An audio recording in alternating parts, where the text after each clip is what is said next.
شروع اللہ کا نام لے کر جو بڑا مہربان نہایت رحم والا ہے۔ ستارے کی قسم جب غائب ہونے لگے کہ تمہارے رفیق یعنی ہمارے نبی نہ رستہ بھولے ہیں نہ بھٹکے ہیں اور نہ یہ خواہش نفس سے کچھ بولتے ہیں۔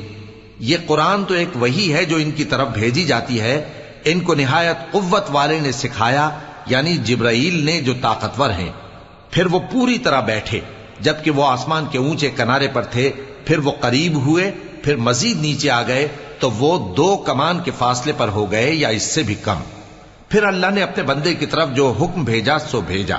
جو کچھ انہوں نے دیکھا ان کے دل نے اس کو جھوٹ نہ جانا۔ کیا جو کچھ وہ دیکھتے ہیں تم اس میں ان سے جھگڑتے ہو؟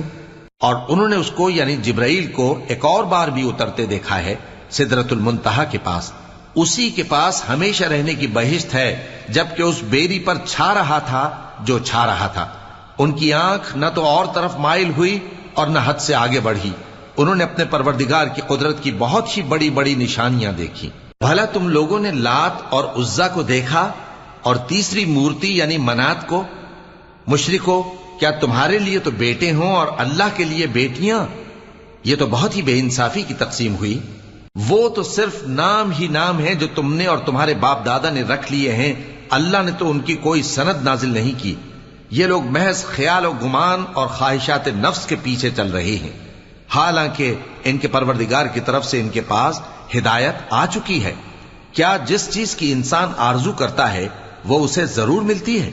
سو آخرت اور دنیا تو اللہ ہی کے ہاتھ میں ہے۔ اور آسمانوں میں بہت سے فرشتے ہیں جن کی سفارش کچھ بھی فائدہ نہیں دیتی مگر اس وقت کہ اللہ جس کے لیے چاہے اجازت بخشے اور سفارش پسند بھی کرے۔ جو لوگ آخرت پر ایمان نہیں لاتے وہ فرشتوں کو لڑکیوں کے نام سے موسوم کرتے ہیں، حالانکہ ان کو اس کی کچھ خبر نہیں۔ وہ صرف خیال و گمان پر چلتے ہیں، جبکہ خیال و گمان حق کے مقابلے میں کچھ کام نہیں آتا۔ تو جو ہماری یاد سے روگردانی کرے اور صرف دنیا ہی کی زندگی کا خواہاں ہو، اس سے تم بھی منہ پھیر لو۔ ان کے علم کی یہی انتہا ہے۔ تمہارا پروردگار اس کو بھی خوب جانتا ہے جو اس کے رستے سے بھٹک گیا، اور اس سے بھی خوب واقف ہے جو رستے پر چلا۔ اور جو کچھ آسمانوں میں ہے اور جو کچھ زمین میں ہے سب اللہ ہی کا ہے، اور اس نے خلقت کو اس لیے پیدا کیا ہے کہ جن لوگوں نے برے کام کیے ان کو ان کے اعمال کا بدلہ دے، اور جنہوں نے نیکیاں کی ان کو نیک بدلہ دے۔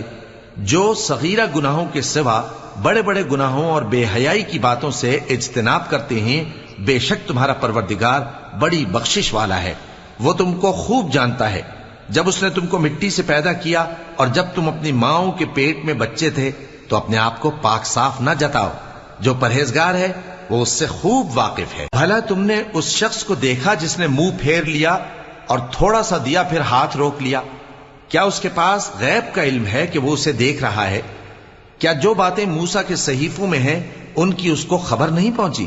اور ابراہیم کے صحیفوں کی جنہوں نے حق اطاعت اور رسالت پورا کیا، وہ یہ کہ کوئی شخص دوسرے کے گناہ کا بوجھ نہیں اٹھائے گا، اور یہ کہ انسان کو وہی ملتا ہے جس کے لیے وہ محنت کرتا ہے، اور یہ کہ اس کی محنت کا جائزہ لیا جائے گا، پھر اس کو اس کا پورا پورا بدلہ دیا جائے گا، اور یہ کہ تمہارے پروردگار ہی کے پاس پہنچنا ہے، اور یہ کہ وہ ہنساتا اور رلاتا ہے، اور یہ کہ وہی مارتا اور جلاتا ہے، اور یہ کہ وہی دونوں جوڑے یعنی نر اور مادہ پیدا کرتا ہے یعنی نطفے سے جو رحم میں ڈالا جاتا ہے، اور یہ کہ قیامت کو دوبارہ اٹھانا اسی کا ذمہ ہے، اور یہ کہ وہی دولت مند بناتا اور وہی مفلس کرتا ہے، اور یہ کہ وہی شیرا نامی تارے کا بھی مالک ہے، اور یہ کہ اسی نے عاد اول کو ہلاک کر ڈالا اور سمود کو بھی، غرض کسی کو باقی نہ چھوڑا، اور ان سے پہلے قوم نوح کو بھی۔ کچھ شک نہیں کہ وہ لوگ بڑے ہی ظالم اور بڑے ہی سرکش تھے، اور اسی نے الٹی ہوئی بستیوں کو دے پٹکا، پھر ان پر جو چیز چھا گئی سو چھا گئی۔ تو اے انسان، تو اپنے پروردگار کی کون کون سی نعمت پر جھگڑے گا؟ یہ پیغمبر بھی پہلے کے خبردار کرنے والوں میں سے ایک خبردار کرنے والے ہیں۔ آنے والی یعنی قیامت قریب آ پہنچی، اس دن کی تکلیفوں کو اللہ کے سوا کوئی دور نہیں کر سکے گا۔ اے کافرو، کیا تم اس کلام پر تعجب کرتے ہو اور ہنستے ہو اور روتے نہیں؟